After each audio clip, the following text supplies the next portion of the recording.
O que você planta, você vai colher, não tem jeito. É a lei do retorno, não tem jeito. Aquilo que a gente planta, a gente vai colher. Agora plantou justiça, vai colher justiça. Plantou verdade, vai colher verdade. Plantou amor, vai colher amor. Plantou perdão, vai colher oh glória, você vai colher para a glória de Deus. E Deus está mandando eu dizer, eu vou falar, Jesus. Deus está mandando eu dizer para você: planta, porque é na medida da tua semeadura que eu prepararei a tua colheita.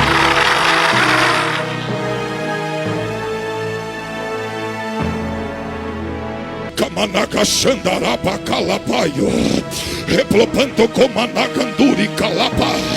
Eu vou dar lugar aqui também.